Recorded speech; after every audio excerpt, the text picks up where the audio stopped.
सहना भवतु सहनौ भुनक्तु सह वीर्यङ्करवावहै तेजस्विनावधीतमस्तु मा विद्विषावहै. ओम शांति शांति शांति. तैत्तरीय उपनिषद शिक्षावल्ली नवम अनुवाक. मानुषं च स्वाध्याय प्रवचने च. સ્વાધ્યાય અને પ્રવચન આ આપણે ચર્ચા લાસ્ટ ટાઈમ કરી હતી કે અહીંયા શ્રુતિ આપણને એવું કહે છે કે તમે સ્વાધ્યાય પ્રવચન તો કરો જ, એમાં તો એક્સક્યુઝ નથી જ, પણ તેની સાથે સાથે દરેક ગ્રહસ્થીએ, કારણ કે જો અહીંયા સીધું મુમુક્ષુની ચર્ચા નથી, અહીંયા સંન્યાસીની ચર્ચા નથી. કેમ નથી? આ બધા ઓર્ડર છે ને, that is not for સંન્યાસી. પ્રજાતિશ્ચ સ્વાધ્યાય પ્રજનન ચ સ્વાધ્યાય, આ સંન્યાસી માટેનો ઓર્ડર નથી. આ અતિથયશ્ચ સ્વાધ્યાય, નોટ ફોર સંન્યાસીસ. આ 5 યજ્ઞ, બ્રહ્મયજ્ઞ, ઋષિ યજ્ઞ, પછી દેવયજ્ઞ, પિતૃયજ્ઞ, મનુષ્ય યજ્ઞ, અતિથિ યજ્ઞ, નો નો નો. શેના માટે છે આ? આ એવા મુમુક્ષુ માટે છે કે જે લોકો ગ્રહસ્થ જીવનનું ધર્મનું પાલન કરી રહ્યા છે અને જ્ઞાન પ્રત્યે અભિરુચિ ધરાવે છે, શાસ્ત્ર પ્રત્યે શ્રદ્ધા ધરાવે છે, એવા વ્યક્તિત્વને શાસ્ત્ર ગાઈડ કરે છે. આ શેના માટે છે? તો કે આ તમારે કરવાનું છે, અને જેટલી શ્રદ્ધા તમારી હશે ને એવું સ્ટેટમેન્ટ તમને અંદરથી સંભળાશે. હું શું કહું છું કે તમારે આ કરો તો સારો, અને મતલબ શું થાય? કરવું જોઈએ. કરવું જોઈએ તો પણ હજી એમાં ફ્રીડમ છે. કરવું જોઈએ, ટાઈમ હોય તો કરશું. હા, કરવાનું જ છે. હજી નથી એક સ્ટેપ આગળ. આ જો આજે સ્ટેપ વધારવું છું ને, એ સ્ટેપ તમારી અંદરની શ્રદ્ધાના સ્ટેપ છે બધા. કરવું જોઈએ. હા ઠીક છે, કે ટ્રાય કરશું, અમે વિલ ટ્રાય અવર બેસ્ટ લેવલથી. અબક પછી કહેશે કે ના ના કરવું જોઈએ. ના ના આ તો કરવું જોઈએ આપણે. સ્વામીજી આ કે શ્રુતિ કે કરવું જોઈએ. Second stage. અને ત્રીજા સ્ટેજમાં એવું છે કે I don't have any other freedom to do or do not. That's all. આ અનુભવ હોવો જોઈએ. એ લાસ્ટ જ્યાં માણસ પૂર્ણ શ્રદ્ધાયુક્ત થાય તો શ્રુતિ તો એમ કે સારી ભાષામાં કે આ કરવા તમને ફાયદો થશે, કરી શકાય તો સારું. નહીં નહીં આ તો કરશું જ. ને એના પછી સ્ટેજ કે આના સિવાય બીજું કરવું એ અમારી પાસે ફ્રીડમ નથી. એક વસ્તુ એ માનસિકતા આની અંદર જોઈએ, શાસ્ત્ર પ્રત્યેની શ્રદ્ધાથી. અને બીજું જે એક શબ્દ છે માનુષમ, તમને એક નવી વાત સમજાવવા છે. માનુષમ ચ સ્વાધ્યાય પ્રવચન છે. માનુષોનો મતલબ છે લૌકિક કર્મ. હવે લૌકિક કર્મમાં તમારા વ્યવહારિક કામ પણ આવી જાય, બરાબર ને? તમારા સમાજના કામ પણ આવી જાય, તમારા પડોશીના કામ પણ આવી જાય, તમારા કુટુંબનું કોઈ પણ વસ્તુ આવી જાય. સ્વાધ્યાયમાં તમે આવતા હો અહીંયા, બરાબર? અને ધારો કે એવું કંઈ માનુષમ કર્મ આવી જાય તો તમે શું કહો? સ્વામીજી અમારા નસીબ ન થા આજે ક્લાસ સાંભળવાનું ન થયું. કોઈ દી આવું ન કહેવું. કારણ કે એઝ એ ગ્રહસ્થી એ પણ તમારો ધર્મ છે. તો એવી હીણ ભાવના ન ધારણ કરવી કે અમારા નસીબ નથી તે અમે તમને સાંભળી ન શક્યા. એવું નહીં. તમારે કરવાનું હતું તમે કર્યું, પણ રસ્તો એ છે કે એ તમે કર્યું તો આ એ સમયે તમે હાજર ન થઈ શક્યા. તો આ જે વર્ગ છે આપણા એ બધા આવે છે યુટ્યુબ ઉપર અને તમારા ટેલિગ્રામ ઉપર. ટેલિગ્રામ ઉપર આવે છે, યુટ્યુબ ઉપર નથી, ટેલિગ્રામ ઉપર છે. તો ટેલિગ્રામ ઉપર તમે એને સાંભળી શકો. Don't miss it. અને તમે મિસ ન કરો. હા એ સમયે તમે ના આવી શક્યા તો પછી એવી ભાવના નહીં લેવા કે અરે સ્વામીજી આ બધા વિઘ્ન, મારું જીવન તો જો અમને તો રૂબરૂ સાંભળવા નથી મળતું. પ્રાર્થના કરી ભગવાનને કે અમારા આ કાર્યમાં વિઘ્ન ના આવે, પણ કોઈ પણ વિઘ્ન તમારું કયા પ્રકારનું છે ને એ પણ મહત્વનું છે. તમને મજા ના આવતી હોય, કંટાળો આવતો હોય ને એટલે ના આવતા હો તો એ ન ચાલે. પછી લાઇટલી લેતા હો તો એ પણ ન ચાલે. ઠીક છે, હવે અનુકૂળતા હોય તો ત્રીજે ચોથે નંબરે પ્રાયોરિટીમાં છે આ કે બધું અનુકૂળ હોય ત્યારે અમે જશું, એવું ન ચાલે. પણ તમારું કોઈ કર્તવ્ય કર્મ હોય અને સાથે આવું સ્વાધ્યાય પ્રવચન આવી જાય તો પછી આપણે કર્તવ્ય કર્મને પણ મહત્વ તો આપવું છે. એટલે આ વેદનું મહત્વ છે. કારણ કે વેદ બધાને સંન્યાસી બનાવવા નથી માગતો. વેદ એવું કહે છે કે તમે જે જીવન જીવો છો, જે કંઈ મનુષ્યનું આખું ગ્રુપ છે, આખું સમાજ છે, એ સ્વસ્થ હોય, એ બરાબર હોય. દરેક વ્યક્તિ પોતાના ક્ષેત્રમાં પોતાની જગ્યાએ બરાબર હોય. એટલે મને લાગે છે કે જીવનને જીતવા માટેનું કોઈ એક તત્વ કોઈ પૂછે ને મને કે સ્વામીજી મનુષ્ય જીવનને જીતવું હોય, સક્સેસફુલ થવું હોય સંપૂર્ણ રીતે, તો મને લાગે છે કે જે વ્યક્તિને બેલેન્સ કરતા આવડે છે ને એ સક્સેસ થઈ જશે. બેલેન્સિંગ, કયા સમયે કોઈ વસ્તુ કરવી એ પૂર્ણ થવી જોઈએ. અને મને લાગે છે એમાં ગાયત્રી કામ કરે. ગાયત્રી અહીંયા કામ કરે. એટલે બાળકોને કહેવાય કે ગાયત્રી મૂકજો નહીં, મોટાએ પણ મૂકવાનું નથી. ગાયત્રી શું કરે? તમને યોગ્ય ક્લિક કરે, પ્રેરણા આપે. આ સમયે આ કરે ને આ સમયે આ ન કરે. આ સમય મારા માટે આના માટે છે. એ તમારી પ્રાયોરિટીનો એરિયો છે ને, એમાં ગાયત્રી મંત્ર તમને હેલ્પ કરશે. So Gayatri you have to do શેના માટે? તો કે આ તમારા વ્યવહારિક નિર્ણયો કરવા માટે. અને એ વ્યવહારિક નિર્ણયો માટે શબ્દ છે માનુષમ ચ સ્વાધ્યાય પ્રવચન. માનુષમ એટલે મનુષ્યના સંદર્ભમાં જેટલા પણ લૌકિક કર્મો હોય એ બધા કરતા રહેવા, પણ સાથે સાથે સ્વાધ્યાય પ્રવચનને પણ કરતા રહેવું, એને પણ મિસ આઉટ ન કરવું. એટલે વિચાર કરો આ કેટલું બધું બેલેન્સિંગ શીખડાવે શાસ્ત્ર.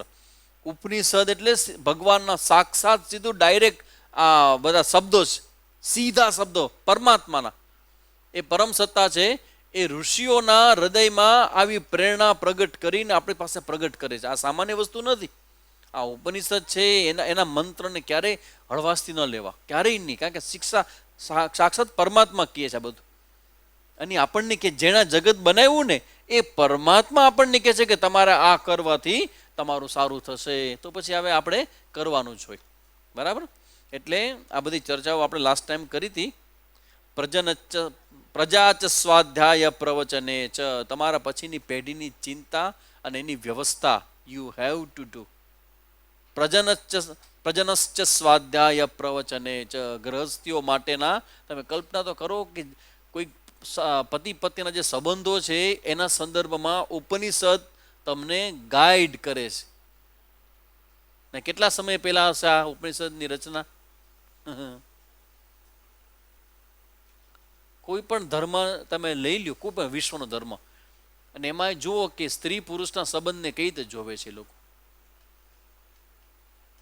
જે પક્વતા વેદના ઋષિ મુનિઓ દ્વારા પ્રગટ થઈ છે ને, એ પક્વતા ક્યાંય વિશ્વના કોઈ ધર્મમાં જોવા ન મળે. પતિ અને પત્નીના સંબંધોમાં આજ્ઞા છે, ધીસ ઇઝ અ ઓર્ડર. પ્રજનન ચ, પતિ પત્નીનો સંબંધ છે, ઇટ શુડ ગોન. એમાંથી સંતાન પ્રાપ્ત થાય, અને સંતાન થાય એવું નહીં, સંતાન પછીનું સંતાન, પૌત્ર, એની પણ તમારે હંમેશા વ્યવસ્થાઓ વિચારવી, એ પણ કરવું જોઈએ. એટલે પરંપરા ન વ્યવચ્છેદ સીતી, પરંપરા તૂટવી ન જોઈએ, ઇટ શુડ ગોન. તો એ બધી ચર્ચાઓ આપણે જોઈ. અને પછી અલગ બધા ઋષિઓનું નામ છે આની અંદર. રથિતરના પુત્ર સત્યવચાનું કહેવું છે, એક તો સત્યવચા, પછી પૌરુષિષ્ટિ અને નાક, 3 ઋષિના નામ છે. એ લોકો આ કહે છે સત્યવચા, પૌરુષિષ્ટિ અને મુદ્ગલનો પુત્ર નાક. એનો મત છે, શું મત છે એનો મત છે સ્વાધ્યાય પ્રવચનને ક્યારેય છોડવા નહીં. શું કરશે સ્વાધ્યાય પ્રવચન? સ્વાધ્યાય પ્રવચન તમને જીવનમાં, તમે યુદ્ધ કરતા હશો, એ યુદ્ધમાં જ્યારે જે ગાઈડન્સની જરૂર પડશે પરમાત્માને તમને દેવાની, એ આના દ્વારા દઈ દેશે. પણ હવે એ ભગવાનને ખબર કેમ પડે કે અત્યારે હું ક્યાં લડી રહ્યો છું, કયા પ્રકારના શસ્ત્રોની જરૂર છે, અત્યારે કેવી પ્રોબ્લેમ છે મને? એટલે તો એ ભગવાન કહેવાય. તને ખબર ન હોય, ભગવાનને ખબર હોય કે તમને અત્યારે આ દવાની જરૂર છે. એટલે એ કનેક્શન તો કેટલા હજારો લોકોનો અનુભવ છે. તમારા લોકોને હાથો ચોક્કસ બધા ઊંચા કરશો કે ઘણી વખત ક્લાસમાં બેઠા હોય ને એ સમય ધડાધડી હાલતી હોય અને એનું ગાઈડન્સ મળી જાય કે આમ કરાય ને આમ ન કરાય, તરત માસ્ટર કી લાગી જાય. તો એ આ કામ અહીંયા કરશે. અને કહે છે અને આ સ્વાધ્યાય પ્રવચનને તપ ગણું. सो गर्व से कहो हम तपोनिष्ठ है। युग युग हाँ तपोनिष्ठ परम पूज्य गुरुदेव અને માતાજીને તપોનિષ્ઠ શબ્દ આવે છે એના આગળ ટાઇટલમાં. પછી શું બોલે છે તપોનિષ્ઠ પછી ક્યાં ગાયત્રી પરિવારના લોકોને તપોનિષ્ઠ પછી એક શબ્દ છે પૂજ્ય ગુરુદેવ વિશે. તો તપોનિષ્ઠ આપણે બધા તપોનિષ્ઠ છીએ. તપ તપઃ તપશ્ચર્યામાં જેની નિષ્ઠા છે. નિષ્ઠાનો મતલબ છે વ્યવધાન વગર, ભલે રોજ નથી કરતા પણ વન્સ ઇન એ વીક, એક અઠવાડિયામાં એક દિવસનો અમારો જે સમય છે એ અમારું કમિટમેન્ટ લાંબા સમયનું છે. અમે સાંભળીએ છીએ, અમે સમજવા પ્રયત્ન કરીએ છીએ અને પ્રામાણિકપણે જેટલું અમારું સામર્થ્ય છે એ પ્રમાણે લાવવા માટે અમે પ્રયત્નબદ્ધ છીએ. અને તપ કહેવાય. તો યાદ રાખવું કે આપણે આ તપનું પણ ધ્યાન રાખવું કે આ તપ છે જેને ભગવાન તપ કહે છે. સ્વાધ્યાય પ્રવચનને હા પ્રવચન શબ્દ એવો છે કે ઋષિ ઋણ ફેરવવાનો ચાન્સ તમને પ્રવચનથી મળે. કોઈ તમને કંઈ આપે તો તમારા પર ઋણ ચડે કે ન ચડે? ઋણ ચડે ને. વેદ છે એ આપણને કેટલા સેન્સિટિવ બનાવે છે. જેટલા જેટલા પાસેથી આપણને મળે છે ને એને શું પાછું આપવું જોઈએ ને એ 5 યજ્ઞ છે. આ બધા દેવ યજ્ઞ, દેવતાઓ બધા કે જેની કૃપાથી આપણી ઇન્દ્રિયો જોવે છે. તમારી આંખ જોવે, કાન સાંભળે, નાક સ્મેલમાં કામ કરે, હાથથી કર્મ કરો, તમે પગથી કર્મ કરો, કર્મેન્દ્રિય અને જ્ઞાનેન્દ્રિય બધી ઇન્દ્રિયોના જે દેવતા છે એ દેવતાની કૃપા થાય ને તો તમારી ઇન્દ્રિયો હરખી હાલે. અને એ ઇન્દ્રિયોથી આપણે કર્મ કરીએ અને જ્ઞાનેન્દ્રિયથી જ્ઞાન પ્રાપ્ત કરીએ. તો તમે જેનાથી પ્રાપ્ત કરો છો એની કૃપા થાય છે તો આપણે એને થેન્ક્સ ન કહેવું જોઈએ? અથવા એનું ઋણ આપણા પર ચડે કે ન ચડે? જે લોકો સેન્સિટિવ અને ખબર હશે, આમ તો ઘણા લોકો અમુક લોકો એવા હોય કે વાંધો નહીં લેવા માટે જ આવ્યા છે એમાં જગતમાં, જેની પાસે જે લેવા એ બધું લઈ જ લેવાના છે. એ અલગ પ્રકારની પર્સનાલિટી છે કે જે લેવામાં સમજે છે પણ પાછું આપવામાં એ છે મારા નસીબમાં એવું છે ને કે મેં લાસ્ટ ટાઈમ તમારી પાસેથી મેં ઘણું આપ્યું છે કે એટલે આ વખતે હું લેવા જ આવ્યો છું. અને અમુક પર્સનાલિટી એવી હોય જે મેચ્યોર હોય ને પરિપક્વ હોય. અને પરિપક્વ વ્યક્તિ તો કેવું હોય કે જે લે અને સામે દેવાનો ભાવ બહુ પ્રામાણિકપણે વ્યક્ત કરે. સ્વાધ્યાય પ્રવચને ચ. સ્વાધ્યાયનો અર્થ અહીંયા એવો છે કે જે ગ્રંથ તમે અધ્યયન કરો છો ને, આમ તો ઓર્ડર જૂનો ઓર્ડર છે પણ હવે જૂનો ઓર્ડર આપણે ઇસ્યુ નથી કરતા અત્યારે. નહીં તો જૂનો ઓર્ડર કેવો છે ખબર છે?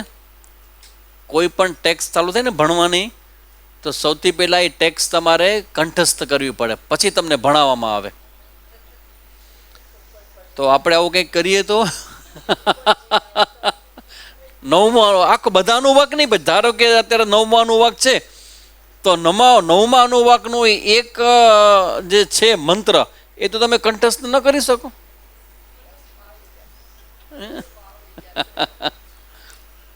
એક કામ કરીએ હવે ને જે નેક્સ્ટ 10મો છે ને એ તો મારે કંઠસ્થ કરશો ને તો જ તમને સંભળાવીશ. 10મો અનુવાક છે ને એ તમારા ઘરનો છે, એ આવડી જ જશે. સ્વાધ્યાયનો મતલબ એવો છે કે તમે જે પણ વસ્તુ છે ને એને પેલા કંઠસ્થ કરો. કારણ કે જો અર્થ ન સમજાય ને એની ચિંતા ન કરવી. પહેલા શું કરો? પહેલા એને એજ ફોર્મમાં એને પેલા કંઠસ્થ કરો. નાના છોકરા પહેલાં એવું ઇવન અમારે પાણીની ગ્રામર ભણવાનું હોય ને તો પાણીની પહેલાં સૂત્ર કંઠસ્થ કરવાનો. આઈ ઉન રોલુક એ પહેલાં પ્રાર્થના કરી અને વૃદ્ધિરાદેજ ત્યાંથી શરૂ થાય પાણીની સૂત્ર. અને સૂત્રને જેટલા ચાલવાનો હોય ને એ બધા પહેલાં કંઠસ્થ થાય. અને પાઠ શરૂ થતાં પહેલાં બધા બ્રહ્મચારીઓ પહેલાં પુસ્તક બંધ રાખે અને આચાર્ય જોવે, આચાર્ય ખોલ્યું હોય અને બધા ધડ બધા સૂત્ર બોલવા માંડે. એ જેટલા ભણાવી ગયા હોય ને બધા સૂત્ર કંઠસ્થ જોઈ. આનો આપણી બુદ્ધિનું એવું છે. આ છોકરાઓ માટે ખાસ ધ્યાન રાખજો, જેના ઘરમાં સંપર્કમાં નાના છોકરાઓ હોય ને એની આ બુદ્ધિ ડેવલપ કરવા માટે એક પ્રેક્ટિસ કરવા જેવી છે કે તમે નાની ઉંમરમાં લઈ અને જેટલું જેટલું વજન એના ઉપર મૂકતા જશો ને એટલી એટલી એની કેપેસિટી વધતી જશે. વજન મૂકો. નાના છોકરાઓ હોય તો આ લોકોને પ્રેક્ટિસ પાડો કે મોબાઈલમાં તમે બધાના નામ લખો છો, નંબર લખો છો, એવું નહીં, નંબર કંઠસ્થ કરો. કંઠસ્થ. આપણા મોબાઈલમાં 20 નામ હોય, 25 નામ હોય, 25 ના નંબર કંઠસ્થ કરો. અને એટલું યાદ રાખજો, તમારી પાસે કેપેસિટી છે, પણ તમે યુઝ નથી કરતા એટલે પ્રગટ થતી નથી. મને બરાબર ખબર છે કે એમાં હું ઘણી વાર કહેતો કે તમારા 2-3 નંબર હોય તો તમને બીજા બધા નંબર યાદ હોય કે નહીં, પણ તમારો તો કમસે કમ હોવો જોઈએ ને, આપણા ન હોય. મારી સામે ઘણા એવા આવ્યા છે, મેં તમારો નંબર મને કહ્યો તો કે ફોન કાઢે. મેં તો હવે ખબર નહીં, એ ઘરેથી પૂછશે કે શું કરશે, એટલે મને કે સામે તમારો નંબર બોલો તો, એટલે હું બોલો એટલે એ ફોન કરે મને કે આવે, મેં પછી કે લખી લે મારા છે. આ તમારું મન છે ને, એ મનમાં કેપેસિટી છે. અને કેવી છે, તમે એને જે ઓર્ડર આપશો ને એ ઓર્ડર પ્રમાણે કામ કરે. છોકરાઓને શું કરો, નંબર છે ને એને આપી દો યાદ કરવાનું. બીજો એક નિયમ રાખો, જે ઘરમાં છોકરાઓ હોય ને નિયમ રાખો, રોજનો એક શ્લોક પાકો કરવાનો. એક કોઈ પણ શ્લોક, ગીતાજીનો કરો, ભાગવતનો કરો, રામાયણની ચોપ, કોઈ પણ એક, અને પાકો કરીને દાદા કે દાદી પાસે આવીને બોલી જાય. અને એક શ્લોક પાકો થાય એટલે એને ₹1 આપી દેવાનો. આ સચિન તેંડુલકરને એવું હતું કે 100 રન કરે, ₹100 પપ્પા આપતા. અને કેટલી છેટ સુધી આવડું મોટું નામ થઈ ગયું ને, તો કે મારા ફાધર મારા ખાતામાં ₹100 જમા કરશે સેન્ચુરી કરી, એટલે 1 રનનો ₹1. 1 રનનો ₹1. આ ધ્યાન રાખજો, આ સિક્રેટ છે. કે આ તમે જ્યારે બધું આ સ્વાધ્યાયનું કહો કંઠસ્થ કરો, તો જેટલું તમે યાદ રાખવાનો પ્રયત્ન કરશો ને એટલું એ ડેવલપ થશે. ને ડેવલપ કરતા જ રહેવું જોઈએ. આપણી પોતાની મર્યાદાઓ છે, એની રેખાઓને મોટી કરતા રહેવી જોઈએ. નાનકડી ન ચાલે, સાવ કૂવામાં હોય એવું ન ચાલે. થોડુંક મોટું, થોડુંક મોટું, થોડુંક મોટું, થોડુંક મોટું, થોડુંક મોટું કરતા જાઓ, કરતા જાઓ, કરતા જાઓ, કરતા જાઓ, કરતા જાઓ. કાંઈ નહીં, છોકરાઓને રાજધાની યાદ કરાવો. આ કરવા જેવું છે બાળકોને. આ ભૂગોળને ઇતિહાસના પાઠોમાં જન્મ તારીખ છે, આ બધું છે ને, જેટલું તમે રાખશો ને એટલું તમારા ઉપર પ્રેશર આવવાને કારણે ડેવલપ છે. નાના નાના પેલા બાળકો હતા તો એ લોકો આ બધા ગ્રંથ ને નોટબુક અને મોબાઈલ ને આ તો કંઈ હતું જ નહીં. આવો, શ્રવણ કરો અને કંઠસ્થ કરો, નેક્સ્ટ ટાઈમ પાછા બોલી જાઓ. વિચાર કરો કેવું પ્રેશર આવે. તમે બધા પ્રેશર ફીલ કર્યું કે નહીં? હે, સી ધ માઇન્ડ. એકવાર મનને ખબર પડશે કે મારે આ યાદ રાખવાનું છે, પછી રહેવા માંડશે. સ્વાધ્યાય રિપીટ કરો, રિપીટેશન. અને પ્રવચન છે ને એ તમારા ઉપર કોઈ જ્ઞાન આપ્યું, રિટર્ન બેક શું કરશો તમે? આ જ્ઞાન ઋષિઓએ આપ્યું. અને કેવી રીતે આપ્યું છે? તપશ્ચર્યા દ્વારા. એને સાધનાઓ કરી છે. સાધનાઓ કરીને એ પવિત્ર હૃદયને કરી અને એ જ્ઞાનને અધિકારી બન્યા. અને એના દ્વારા જે જ્ઞાન પ્રગટ થયું, તો ઋષિ મુનિ તો નિમિત્ત તો બન્યા કે નહીં? ભલે એનું જ્ઞાન નથી પણ નિમિત્ત બન્યા કે નહીં? તો ઋષિ ઋણ કેવી રીતે ચૂકવશું? જો દેવતાનું ઋણ છે ને એ તમે દેવતાની પૂજા, પ્રાર્થના, યજ્ઞ કરવા ચૂકવાય જાય. ભાઈ પિતૃઓનું ઋણ છે. પિતૃઓને પ્રસન્ન કરતા આવડી ગયા તો આ જીવનમાં તમે બહુ ઉપર પહોંચી જશો. ઉપર એટલે હાઈટમાં ઉપર તો જવાના જ છો. પિતૃઓને બહુ પ્રેમો છે, તમે બોલે હાલ બેટા હાલ આવી જા, એમ ઉપર નહીં. પણ તમે એક એવી હાઈટ પકડશો ભૌતિક રીતે, સંપત્તિ છે, નામના છે, આ બધું. અને ખાસ કરીને લગ્ન અને સંતાનની પ્રાપ્તિ, એમાં પિતૃઓનો મોટો હાથ હોય. તો પિતૃઓને તર્પણ વિધિથી પ્રસન્ન કરતા આવડી જાય તો પિતૃ યજ્ઞ તમે કરો. એટલે દેવ યજ્ઞ, પિતૃ યજ્ઞ, પછી અતિથિ યજ્ઞ. અતિથિ ઘરે તમારે કોઈ આશ્રમે ઘરે આવે, આ તો આશ્રમ છે, ઘરે આવે તેનો માન સન્માન, એ અતિથિ યજ્ઞ થયો. એ યજ્ઞમાં વિઘ્ન ક્યારે આવે બેન? નહીં, એ અતિથિ યજ્ઞ છે એ કરવાનો હોય તો એમાં એ કાર્ય બગડે ક્યારે તમારું? એમાં વિઘ્ન ક્યારે આવે? મોઢું બગાડો ત્યારે. બહારથી કે અંદરથી? અતિથિ તુમ કબ જાઓગે, that is wrong. That is not our culture. આપણો કલ્ચર જ નથી. આપણા માટે અતિથિ ભગવાન. શું કહો? ઉપનિષદ કહે છે અતિથયશ્ચ સ્વાધ્યાય પ્રવચને ચ. અને હજી બરાબર સમજાય છે કે અતિથિ આવે ને એ તમારા ઘરની અંદર જે પણ કંઈ પ્રોબ્લેમ્સ ને બધું હોય ને એમાંથી અમુક ભાગ ખાઈ જાય લો. That's what they are. તો પછી આપણને રિસ્પેક્ટ ના આપવું જોઈએ, માન સન્માન આપવું જોઈએ કે નહીં? અતિથિ યજ્ઞ એ તમે કરો, બરાબર. પછી શું આવે? ભૂત યજ્ઞ. પ્રાણી આસપાસના જે બધા હોય એને તમે જમાડો. હવે પ્રશ્ન એ આવ્યો કે ઋષિ યજ્ઞ છે, બ્રહ્મ યજ્ઞ, એ કેવી રીતે કરશો? એના માટે આ સ્વાધ્યાય પ્રવચન કંઠસ્થ કરો, શાસ્ત્રને મહત્વ આપો, પણ જ્યાં જરૂર પડે ત્યાં તમે એને શું કરો? શેરિંગ કરો. એને કહેવાય પ્રવચન. પ્રવચન કોની પાસે કરવું? જ્યાં જરૂરિયાતવાળા છે અને તમને એમ લાગે કે તમે બેટર છો એની પાસે, તો ત્યાં કરું. જઈને સીધું કોલેજમાં ઊભા ન રહી જાવ કે હાલો હું સેવા કરવા આવ્યો, તમારે બધાને જ્ઞાન આપી દઉં, એવી હિંમત ન કરજો. વૃદ્ધાશ્રમ ગોતો, બાળકોનું કોઈક એવું હોસ્ટેલ છે એવી ગોતવી, અને ત્યાં બાળકોને દર અઠવાડિયે, દર 15 દિવસે ત્યાં જવું અને 1 કલાક ફાળવવી અને જ્ઞાન આપવું. અને જ્ઞાન કોના માટે આપવાનું છે? ઋણ ફેરવવા માટે.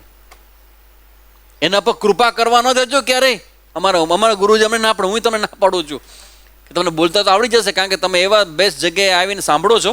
એટલે હવે તમારા મનમાંથી હવા કાઢી જ નાખજો કે તમને બોલતા ના આવડે. ગમે તેવો હશે, તમે સરસ બધાનું કહી જાશો, પણ એનો ભાવ જે અંદરનો છે ને એ કેવો છે? ઋષિઓએ આપણા પર ઋણ ચડાવ્યું છે, એને જ્ઞાન આપણને આપ્યું છે, અને એ જ્ઞાન આપણે પ્રાપ્ત કરીએ છીએ, then we should give it back. આ વેદનો દર્શન તમે જુઓ કે એવો સમાજમાં એવો વ્યક્તિ ઊભો કરે છે કે જે સેન્સિટિવ છે, જે પ્રાપ્ત કરે છે, તો પ્રાપ્ત કરતી વખતે પાછું આપવાનો વિચાર સૌથી પહેલાં એને આવે છે. What can I contribute? હું શું કરી શકું? જે કરી શકાય એ કરો.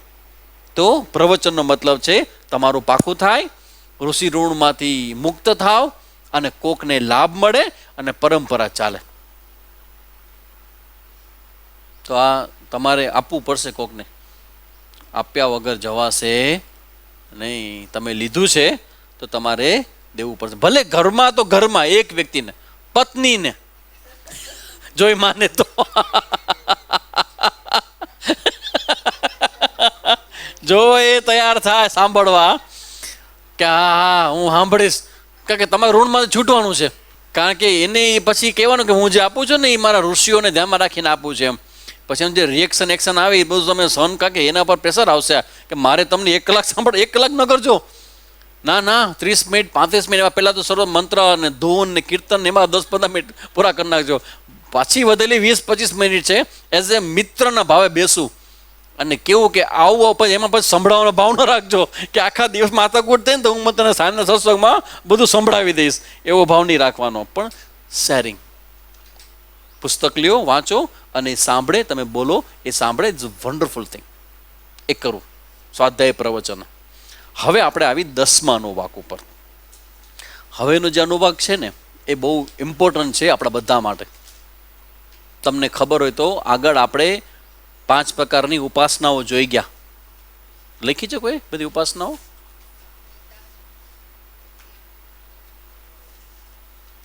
લખેલી છે કોઈ? બનાવી છે? વ્યાવૃત્તિ,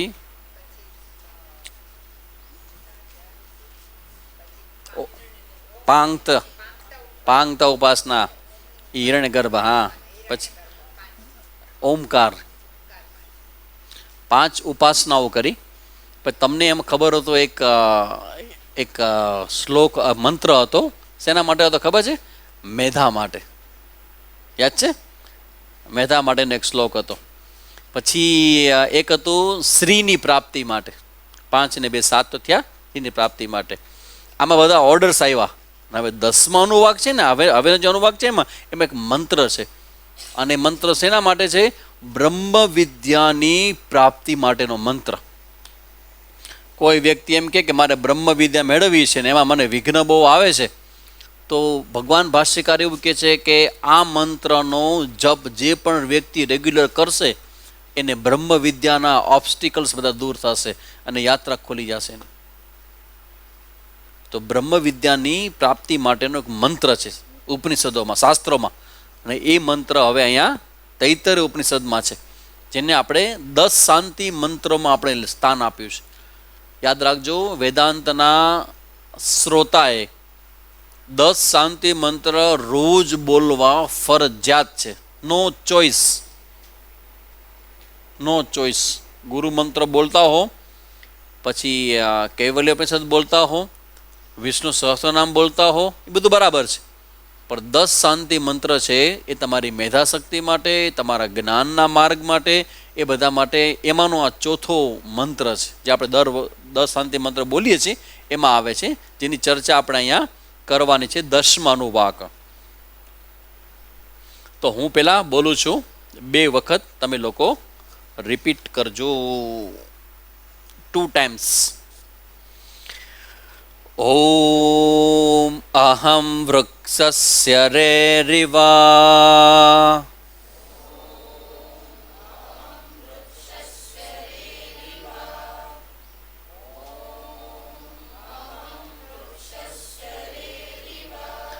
ઓમ અહમ વૃક્ષસ્ય રેરિવા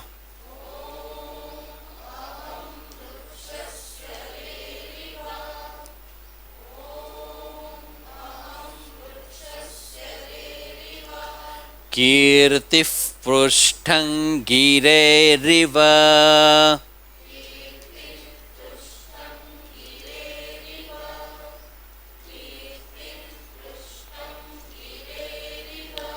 કીર્તિઃ પૃષ્ઠં ગિરેરિવ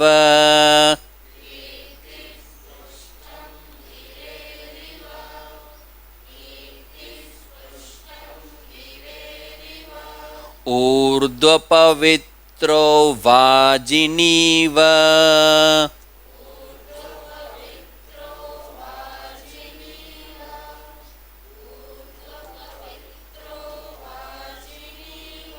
ઊર્ધ્વપવિત્રો વાજિનીવ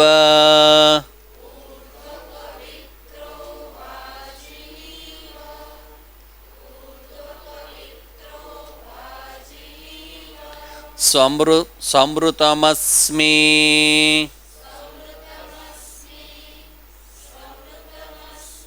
ઊર્ધ્વપવિત્રો વાજિનીવ સ્વમૃતમસ્મિ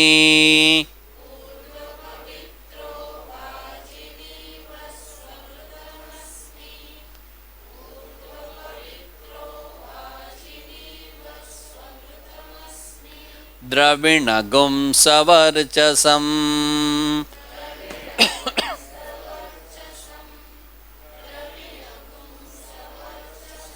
દ્રવિણગું સવર્ચસમ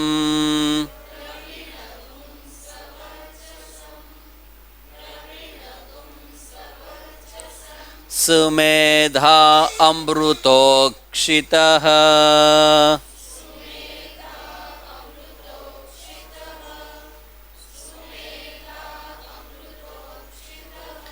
સુમેધા અમૃતોક્ષિતઃ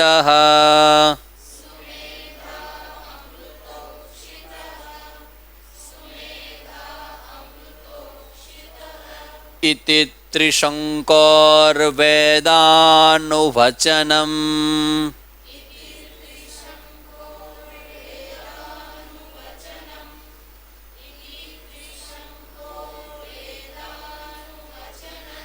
ઇતિ ત્રિશંકોર્વેદાનુવચનમ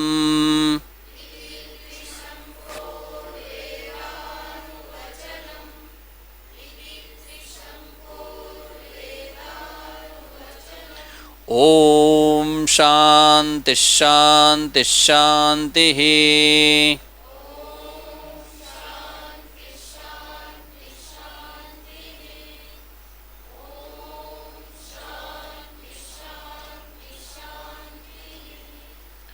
ત્રિશંકોર ર છે, ર પાછળ રેફ આવે છે ને છેલ્લે.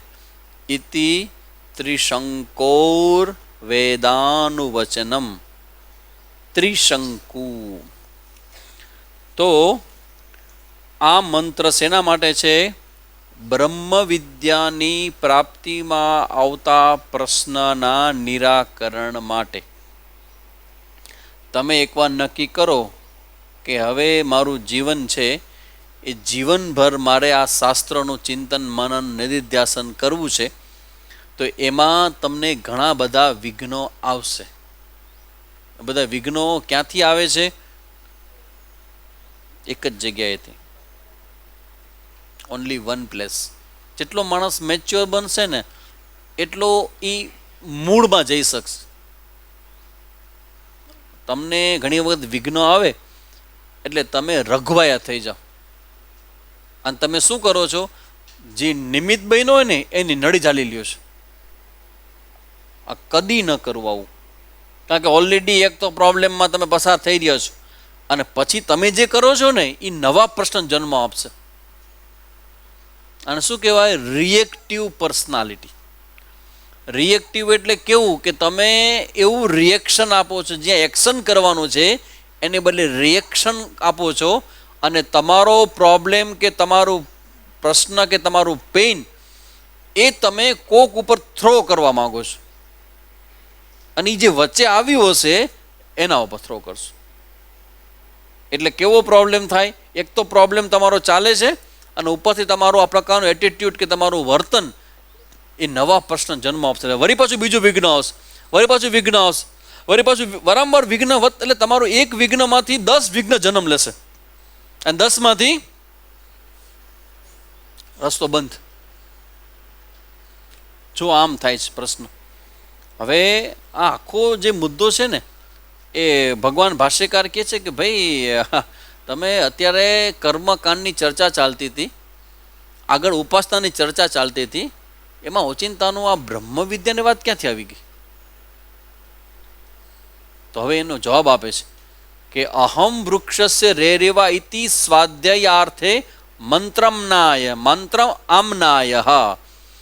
આ મંત્ર આમનાય સ્વાધ્યાય જે છે એ સ્વાધ્યાય માટે એટલે જપ માટે છે. આ જે મંત્ર છે ને એ કોઈ કર્મકાંડ માટે નથી, એ જપ માટે છે. અચ્છા, જપ શેના માટે છે? મંત્ર જપ હોય એ શેના માટે હોય?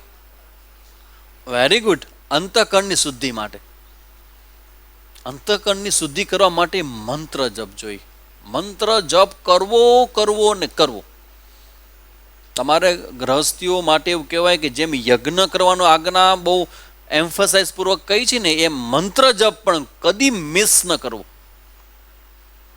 ઘણા લોકોનું કેવું હોય જીવનમાં ખબર છે ને, સંસ્કાર ન હોય ને નાનપણથી માતા પિતા અને પરિવારમાંથી, એટલે એને માટે આ બધું કર્મકાંડ અને ઉપાસના અને મંત્ર ને એ બધું એને અંદરથી ગમે જ નહીં, અને એ વ્યક્તિ વેદાંતમાં આવી જાય. શું કરવાનું? આ જો મંત્ર જપ આ બધું છે ને એ સંસ્કાર છે, અને સંસ્કાર તો નાનપણથી મળે તો મળે. અને જો સમહાવ મિસ થઈ ગયા સંસ્કાર, એ ન મળ્યા, પણ તમારી કે કોઈ પૂર્વ કર્મને કારણે તમે વેદાંતમાં આવી ગયા, તો શું કરવાનું? તો એના માટે એક શાસ્ત્રમાં શબ્દ છે, હું અત્યારે ભૂલું છું શબ્દ. તો શાસ્ત્રમાં 2 પ્રકારના અધિકારી હોય, એક કૃતોપાસી ને અકૃતોપાસી. આવી ગયું યાદ. કૃતોપાસી એટલે કેવો કે જેણે ઉપાસનાઓ કરી છે, મંત્ર જપ કર્યા છે, ભગવાનની ભક્તિ કરી છે, અને પછી વેદાંતમાં આવ્યા છે, એ કૃતોપાસી કહેવાય. ને અકૃતોપાસીનો મતલબ એવો છે કે જેને આવું કંઈ કર્યું નથી પણ આવી ગયા છે, અને હવે વેદાંતમાં આવ્યા પછી શું કહે છે કે મને ગમતું જ નથી, મારી પ્રકૃતિને સૂટ થતું જ નથી. આ તો તમારી પ્રકૃતિને સૂટ થાય એવું જ કરવું હોય તો એક અધ્યાત્મ માટેને એક બહુ સરસ મજાનું સ્ટેટમેન્ટ મેં સ્ટેટસમાં થોડા સમય પહેલાં રાખ્યું હતું. એ બહુ વિચક્ષણ વ્યક્તિએ લખેલું વાક્ય હતું કે જેને પોતાના જીવનમાં ચેન્જ નથી કરવો ની મહેરબાની કરીને અધ્યાત્મમાં ના આવે.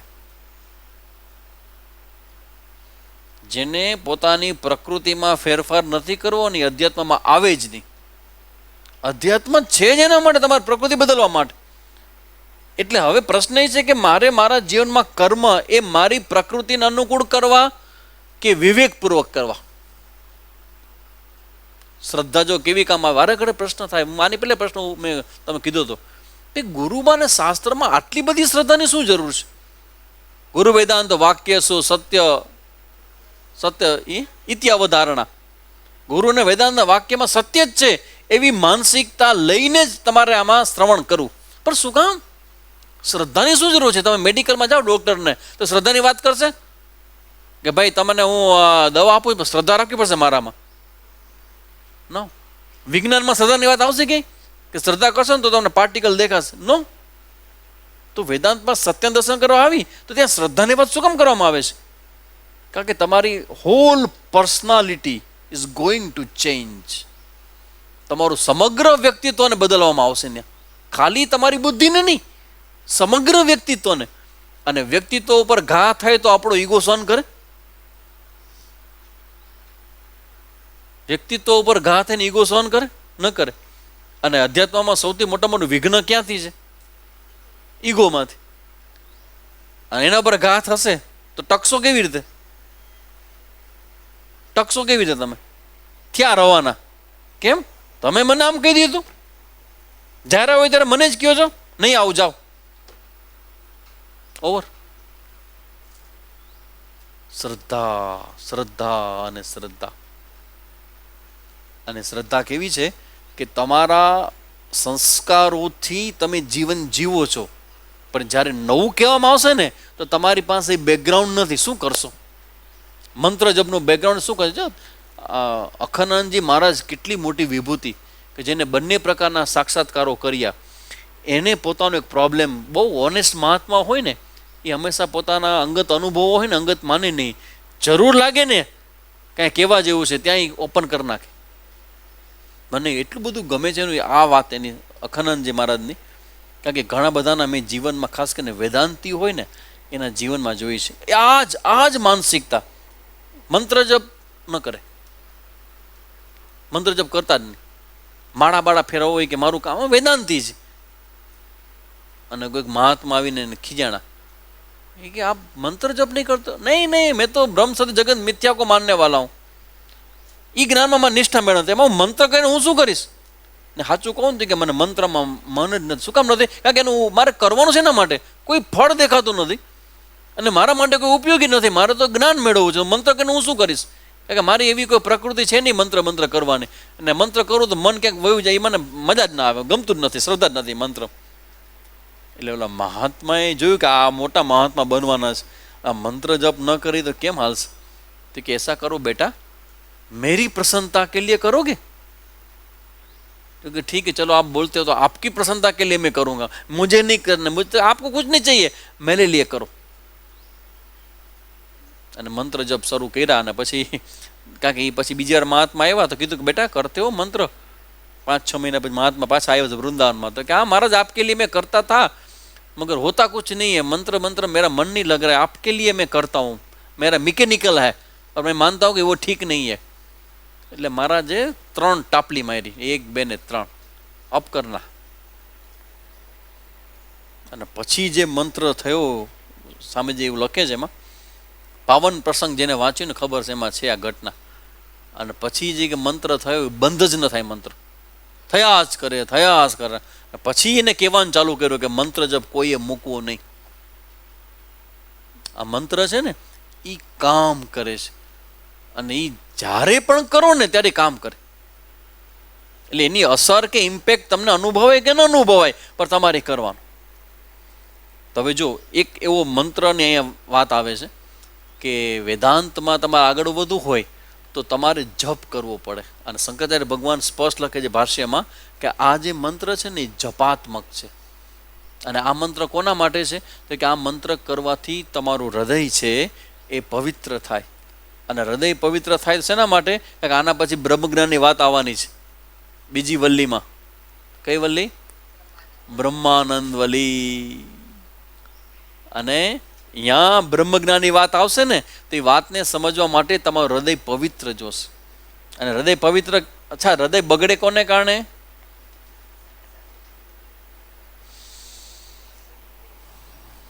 હૃદય પવિત્રની રસ્તો હું સમજાવું. પેલા મને સમજાવો કે હૃદય તમારું બગડે કેવી રીતે? આ તમને ખબર નહીં હોય. રાગ દ્વેષથી છે, પણ એની આગળ કંઈક આવે. ખાલી રાગ દ્વેષથી ન બગડે. હે, હૃદય બગડે છે એનાથી.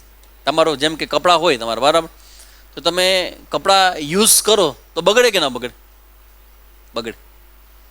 તમારું કારણ કે હવે શુદ્ધકારની વાત બતાવી છે આમાં, પણ બગડે છે એનાથી. સાંભળજો, કર્મથી.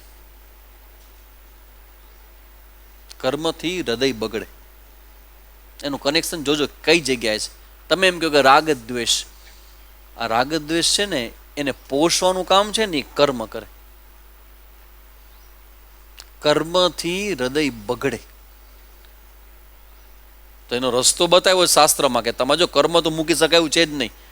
યજ્ઞ, દાન અને તપા પાવનાની મનીષીભી, ક્યારેય ત્યાગ ન કરવો. કર્તવ્ય કર્મ છે, કર્મનો ત્યાગ શાસ્ત્ર કોદી ન કહે, પણ સાથે સ્વીકારવું પડે કે કર્મથી હૃદય તો બગડે છે અમારું.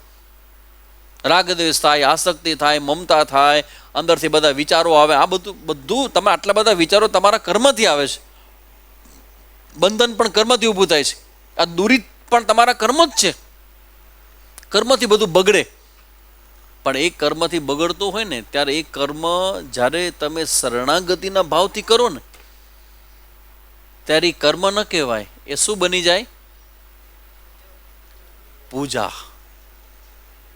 પૂજા થઈ જાય, કર્મ યોગ થઈ જાય. ખાલી પૂજા એ પૂજા નથી.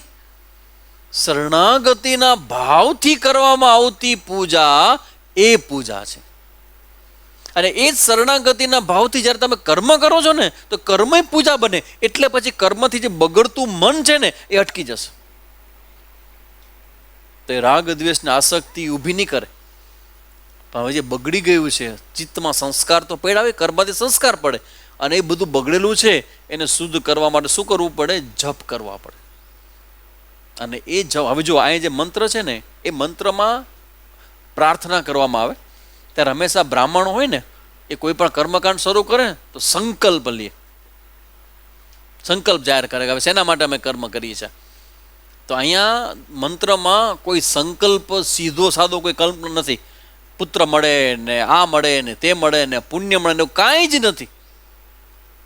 આ જે મંત્ર છે એ શેના માટે છે? તો કે આ મંત્રમાં એક જગ્યાએ બ્રહ્મ જ્ઞાનની પ્રાર્થના છે. એટલે ભગવાન ભાષ્યકાર કહે કે આ જે મંત્ર છે ને એ મંત્ર એ તમારા બ્રહ્મ જ્ઞાનની પ્રાપ્તિની શરૂઆત કરો ને તો એમાં વિઘ્ન આવશે તમને. અને એ વિઘ્નની વ્યવસ્થા પહેલાથી કરી દેવી. એક તમે ઉપાય કરતા હો ને તો એના બીજો રિએક્શન આવે ને આવે તો શું કરાય? રિએક્શન આવે તો એક્શન બંધ કરી દેવાય. આ થિંકિંગ બદલાવજો. બધાના પ્રોબ્લેમ જોઉં છું કે દવા ચાલુ કરો ને સામે જ્યાં દવા ખાવાથી હવે મને ઊંઘ બહુ આવે, દવા હું ન ખાઉં તો એના માટે દવા હોય જ બીજી. તમે આ કોરોનાની દવા કરો તે તમારી હાર્ટની જે તમારી હોય ને હાર્ટની જે બધી એ બધી વીક થાય, પછી છેલ્લે તમને બીજી બી એક્સ્ટ્રા દવા આપવામાં આવે. આનું રિએક્શન જે આવ્યું છે ને એ સરખું કરવા માટે દવા બંધ ન કરાય, પણ જે આવતું રિએક્શન છે ને એનો રસ્તો કરી લેવાય. એટલે કર્મ બંધ ન કરાય, પણ કર્મમાંથી આવતું જે અશુદ્ધિ છે એને દૂર કરવા માટે અહીંયા મંત્ર બતાવવામાં આવ્યો છે. આ મંત્ર કરશો ને એટલે શું થશે? તો કે તમે પ્રયત્ન કરો છો એ પ્રયત્નમાં કોઈ તમારા પૂર્વના ખરાબ કર્મો કે આ જન્મના કોઈક તમારા દૂરિત હોય. દૂરિત કર્મનો મતલબ છે ડિસ્ટર્બન્સ કરનારું કર્મ. નોંધી લેજો આ શબ્દ. દૂરિત કોને કહેવાય? ડિસ્ટર્બન્સ કરનારું કર્મ. તમારા કર્મથી કોકને તકલીફ પડે એ દૂરિત કહેવાય. જેને તકલીફ પડી છે એની કેપેસિટી નથી કે તમને રિબાઉન્ડ આપી શકે. પણ યાદ રાખજો, કર્મનું ફળ કોઈ વ્યક્તિ નથી આપતું, કર્મ પોતે આપે છે. અને એ કર્મ આપવામાં આ જે ફળ આપવાનું કેપેસિટી કરવામાં કોણે મૂકી છે? ભગવાન. એટલે એમ કે ભગવાન કર્મનું ફળ આપે છે. તો દુરિતનો મતલબ છે ઓર્ડરમાં ન હોય એવા કર્મો તમે કરો. તમારી એક ભૂમિકા હોય ને, સંસ્થામાં રહેતા હો તો તમારી સ્ક્રિપ્ટ હોય, તમારા કર્મોની મર્યાદા હોય કે આમ કરે ને આમ ન કરે. કોઈ એમ કહે કે ભાઈ સત્યમ વદ ધર્મમ ચર, સત્ય બોલું તો સત્ય કેવી રીતે બોલું? પ્રિયમ હિતમ એવું બોલું. તો હવે જ્યારે તમે આવું સત્ય બોલતા નથી, પ્રિયસ્કર ન લાગે, હિતમાં ન હોય, તોય તમે સત્ય બોલો છો, તેનાથી પાપ થાય કે પુણ્ય? પાપ. વિચાર કરો, આ આપણા ઉપનિષદો, આપણા શાસ્ત્રો આપણી બુદ્ધિને કેટલું બધું ક્લિયર કરે છે, કેવી રીતે વ્યવહાર કરાય.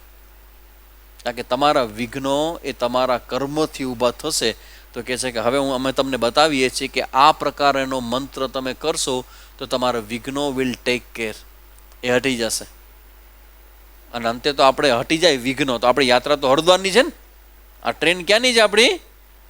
હરિદ્વારની, ગંગોત્રીની. એમાં પછી જ્યાં ગંગા જ્યાંથી આવી, ગંગોત્રી એટલે ક્યાંથી?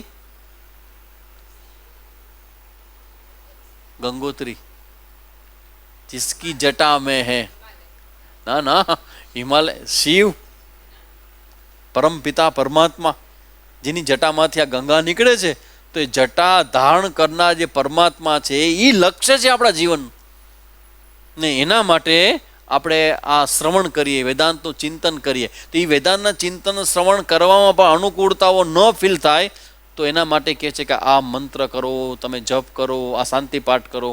એટલે હવે આ શાંતિ પાઠનું આ પ્રયોજન બતાવે છે. સ્વાધ્યાય વિદ્યા એટલે સ્વાધ્યાય જ્ઞાન કી ઉત્પત્તિ કે લીએ બતલાયા ગયા है. આને સ્વાધ્યાય કહેવાય. મંત્રો રિપીટ કરવા, 1 વાર 2 વાર 3 વાર 4 વાર 5 વાર. તમે જો દર રવિવારે આપણે 10:30 થી 11 જે પાઠ કરીએ છીએ ને, એ આ બધા દુરિત દૂર કરવા માટેના છે. અને તમે દુરિત કરતાં કરતાં કરતાં કોકો દૂર કરવાનું બંધ થઈ જશે, રહી જશે. અને જે દુરિત પ્રગટ થઈ જશે ને, તો એ સ્ટોપ કરી દેશે યાત્રા. ચિંતા ન કરજો, યાત્રા ચાલુ થઈ જશે પાછી. કારણ કે એના જે એકવાર શ્રુતિ અંદર ગઈ છે ને, શ્રુતિના મંત્રો, તો કોઈ જન્મમાં જ્યાં સુધી તમને મુક્ત ન કરે ત્યાં સુધી શાંતિ બેસવા નહીં દે. તમને લઈ જશે પાછા ફરીથી, પણ લંબાઈ જશે યાત્રા. ચિંતા ન કરવી. આ નહીં તો આવશે જ થશે. જરાય ચિંતા ન કરજો, થશે. બધું સારું થશે. ચિંતા ન કરજો, બધું જ કલ્યાણ થશે. કારણ કે તમે કલ્યાણ કરનારા જે પરમ તત્વ છે એના માટેની યાત્રામાં લાગ્યા છો પ્રામાણિકપણે, તો થશે. તો કે છે હવે કે આ સ્વાધ્યાય એના માટે છે. યહ પ્રકરણ સે જ્ઞાત હોતા હૈ. હવે આ પ્રકરણથી સવાલ છે કે તમારું હૃદય છે એ શુદ્ધ થાય છે, એ બતાવે છે. ક્યોંકિ યહ પ્રકરણ વિદ્યા કે લીએ હી હૈ. શું કામ વિદ્યા માટે છે? અંતઃકરણ શુદ્ધિ કોના માટે છે? જ્ઞાન માટે છે. અને જ્ઞાન હવે શરૂ થવાનું છે. કારણ કે આના પછીનો એક 11મો અનુવાક છે, અને એ પછી તો 12મો તો આપણે જોઈ ગયા છીએ. એક જ અનુવાક બાકી છે, 10મો પછી 11મો પતે પછી જ્ઞાન શરૂ થશે.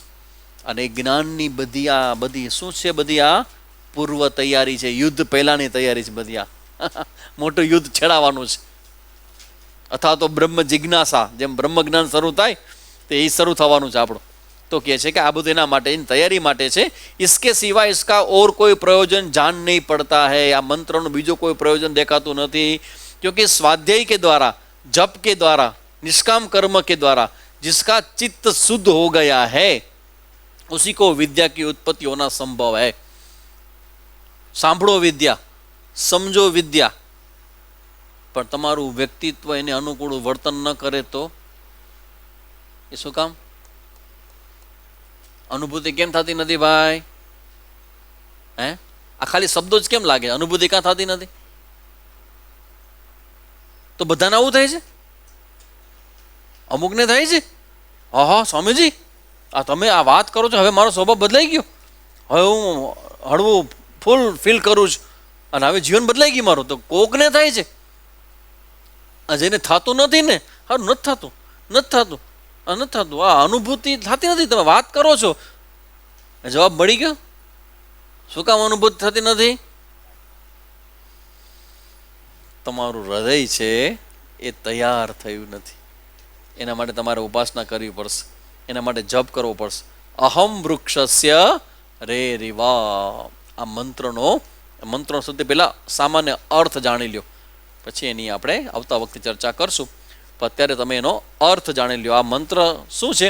હવે જો મંત્રનો સીધો સાદો અર્થ કેવો છે કે અહમ એટલે હું, વૃક્ષસ્ય આ સંસારનું પ્રતીક છે વૃક્ષ.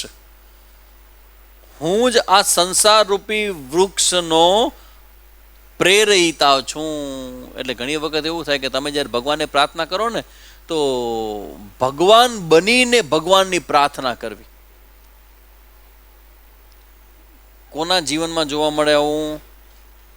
જેની પણ ઉપાસના કરો ને એના જેવા થઈને કરવી.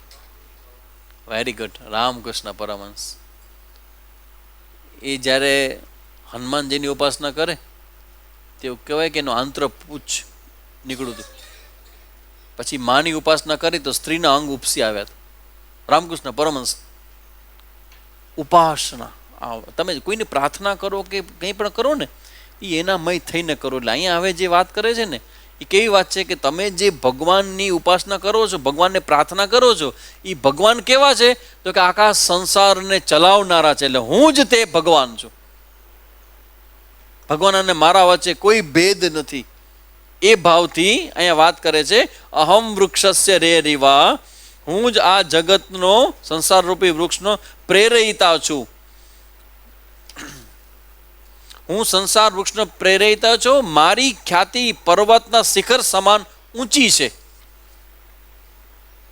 પૃષ્ઠમ એટલે શ્રેષ્ઠ. ગીરે હે, ગીરે એટલે આખા પર્વતના ટોચ ઉપર જે હોય એવો કીર્તિ. ભગવાનની કીર્તિ કેવી છે? શ્રેષ્ઠ. એનાથી શ્રેષ્ઠ કોઈની કીર્તિ નથી. તો મારી કીર્તિ પણ આવી છે. હું અતિ શિખર સમાન મારી ખ્યાતિ છે.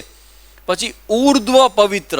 પવિત્ર જે પણ કરે એમાં સૌથી પવિત્રતમ આત્મા હોય તો અહમ અસ્મી. આ બધું ભગવાનનું વર્ણન છે. અને જ ભગવાન હું છું. હું પવિત્ર છું. અન્નવાન સૂર્યની જેમ શોભાયમાન છું. સૂર્ય એ કેવો છે? અન્નમય શબ્દ છે ને. આમ તો વાજીન શબ્દ છે ને, વાજીનીવ. વાજીન એટલે અન્નમ. આ શબ્દ આપણે ક્યાં જોયો તો? વાજીનીવ. વાજીમ, વાજમ એટલે અન્નમ. કોઈને યાદ છે? 2007 જોયો તો વાજમ શબ્દ. કઠોપનિષદ. વાજસ. Very good. વાજસ્રવા. નચિકેતાના પિતાએ યજ્ઞ કર્યો હતો. વાજસ્રવા. એમ વાજમ એટલે અન્નમ. તો અન્નદાન એટલે કે અન્નવાન સૂર્યની જેમ. સૂર્યના કિરણોથી બધું ચાલતું. સૂર્યના કિરણો ચંદ્ર ઉપર, ચંદ્ર ઉપરથી બધી ઔષધિઓ બને.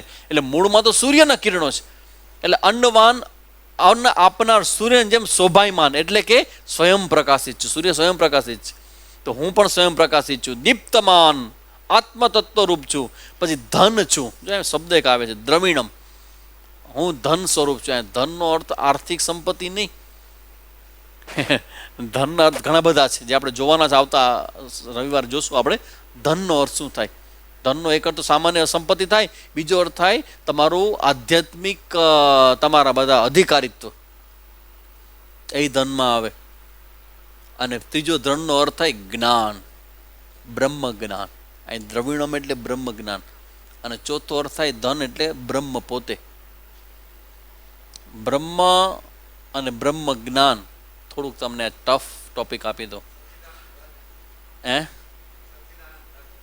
સચિદાનંદ ધન શબ્દ છે આવો. હવે તમને શબ્દ કહું. બ્રહ્મ જ્ઞાન અને બ્રહ્મ એ બે શબ્દ છે. તો બ્રહ્મ જ્ઞાન અને બ્રહ્મમાં ફરક છે કે એક જ છે?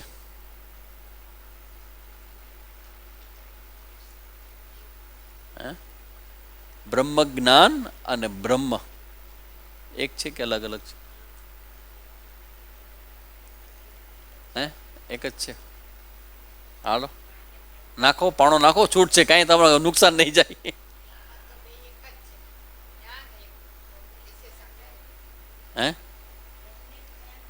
બ્રહ્મને જ જ્ઞાન. બ્રહ્મ અને જ્ઞાન જુઓ એમાં એવું છે. બે છે. વધારે બોલશો તો સામે જે ભૂલ કાઢશે કે ટૂંકું જ બોલવું આપણે કે પકડાય જ નહીં. શબ્દ બોલો તો સામે વાળો પકડે ને.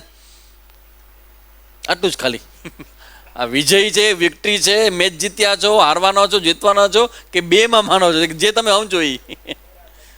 જો બ્રહ્મ છે ને એ સર્વવ્યાપક છે. નતું બ્રહ્મ જ્ઞાનમ. બ્રહ્મ જ્ઞાન સર્વવ્યાપક નથી, બ્રહ્મ સર્વવ્યાપક છે.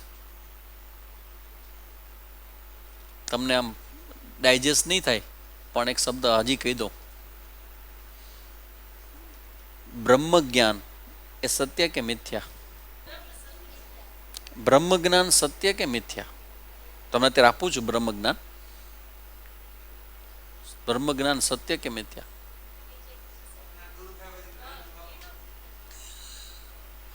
બધા તૈયાર બેઠા છે, બધા સાધકો. શું માનો છો? આટલા વર્ષથી કઈ પીપા ખાંડીએ છીએ? કરેક્ટ. બ્રહ્મ જ્ઞાન ઇઝ નોટ સત્યમ. શું કામ ખબર છે? બ્રહ્મ જ્ઞાન ક્યાં થાય? બુદ્ધિમાં. બુદ્ધિ સત્ય કે મિથ્યા? સ્થાન જ મિથ્યા છે. અને બ્રહ્મ જ્ઞાન એ વૃત્તિ છે. અહમ બ્રહ્મ એ વૃત્તિ છે. તો વૃત્તિ સત્ય કે મિથ્યા? વહી જાય, ચેન્જ થઈ જાય, વહી જાય, સ્થિર ન રહીએ.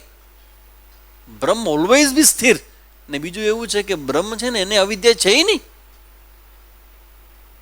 સૂર્ય અંધારાને જોઈ શકે? સૂર્ય અંધારાને ગોતે તો જોઈ શકે? નો વેર. છે જ નહીં અવિદ્યા બ્રહ્મ માટે. હવે આ અવિદ્યા એવી છે કે જે બુદ્ધિમાં પડી છે, એ બુદ્ધિમાં પડેલી અવિદ્યાને દૂર કરવા માટે વિદ્યારૂપી વૃત્તિ, એ બ્રહ્મ જ્ઞાન કહેવાય. એટલે બ્રહ્મ અને બ્રહ્મ જ્ઞાન બોથ આર ડિફરન્ટ. એ બે અલગ અલગ છે. તમે બ્રહ્મ જ્ઞાન છો કે તમે બ્રહ્મ છો? બ્રહ્મ છો. જ્ઞાન રિલેટેડ ટુ બુદ્ધિ, અને તમે બુદ્ધિ. તમારા બુદ્ધિ ના હો, એવું ન કહેજો. બુદ્ધિ છે, પણ એ બુદ્ધિ તમે નથી. તો પછી જ્ઞાન ક્યાં થાય? બુદ્ધિમાં. તો તમને ને જ્ઞાનને આમ કોઈ સંબંધ નથી. તમે છો એ તમને જ્ઞાન આપવામાં આવ્યું છે. અરે સ્વામીજી પેલા તો કેવું છે હું છું, મને એમ કે હું છું જ નહીં. આ તો તમે કીધું એટલે મેં વિચાર કે હું છું. દેટ ઇઝ તમારું પોતાનું સ્વરૂપ. અહમ અસ્મિ એ જ્ઞાન છે. એ સ્વભાવ છે તમારો. અહમ અસ્મિ એ જ તો સ્વભાવ છે. પણ બ્રહ્મ જ્ઞાન જે છે એ અહીંયા જે પ્રાર્થના દ્રવિણમ શબ્દથી મતલબ થાય બ્રહ્મ જ્ઞાન અને બ્રહ્મ બંને અર્થ છે, જેને આપણે સુવર્ચસમ સ્ટ્રોંગ સ્થિર થાય, તેની ચર્ચા આપણે આવતા રવિવારે જોવાની છે. સુમેધા. આહા, અમે શ્રવણ કરવા બેઠા છીએ તો અમારું પાત્ર ઊંધું ન રહી.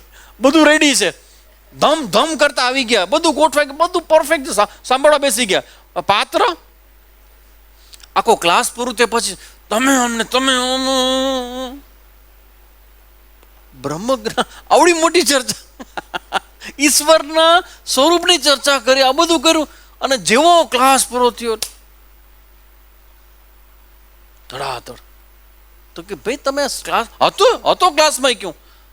પાત્ર સીધું કે ઊંધું એ ખબર નથી. જોઈ લ્યો, પાત્ર રિપીટ કરી લ્યો, પાત્ર ઊંધું જ રાખ્યું હશે. કારણ કે સીધું પાત્ર હોય ને તો શાંતિ ને પ્રેમ ને રિસ્પેક્ટ ને સન્માન ને એ એક્સ્ટ્રીમ લેવલ ઉપર જાય. આ રિએક્શન્સ બધા આવે છે, બતાવે છે કે કંઈક ખોટા છેડા દેવાઈ ગયા છે. શું થાય મહેશભાઈ? છેડા દીધો આમાં, આની અંદર બે હાથમાં પહેરવાના ને ભીના કપડા આમ ભરાવી દો, શું થાય?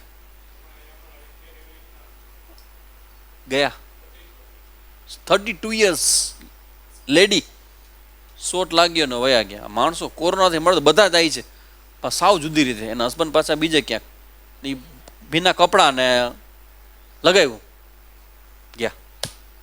એટલે ધ્યાન રાખો, પાત્ર સીધું રાખવા, નહીતર રિએક્શન બધું વયું જશે. તો અમૃત અક્ષિત, તેની ચર્ચા આપણે નેક્સ્ટ સન્ડેના કરવાના છીએ. ત્રિશંકોર વેદાનું વચનમ, આ ત્રિશંકોર નામના ઋષિનું વચન છે. અને આ પ્રકારેની અમારી માંગણી છે કે હું સુંદર મેધાવાળો અમર ધર્મ તથા અવ્યય છું, અમૃતથી ભરેલો છું, એનાથી ભીનો ભીનો છું, સિક્ત. આ ત્રિશંકુ ઋષિનું વેદ અનુવચન છે. ચર્ચા આપણે આવતા રવિવારે કરી, અને 11માં અનુવાકમાં, કંઈ બહુ લાંબુ નથી, 11માં અનુવાકમાં આપણે પ્રવેશ કરશું. થોડીક આજે અમારે કામ પણ છે 5 મિનિટનું, એટલે આપણે અટકીએ છીએ. ॐ पूर्णमदः पूर्णमिदं पूर्णात् पूर्णमुदच्यते पूर्णस्य पूर्णमादाय पूर्णमेवावशिष्यते ॐ शान्तिः हरिः ॐ श्रीगुरुभ्यो नमः हरिः ॐ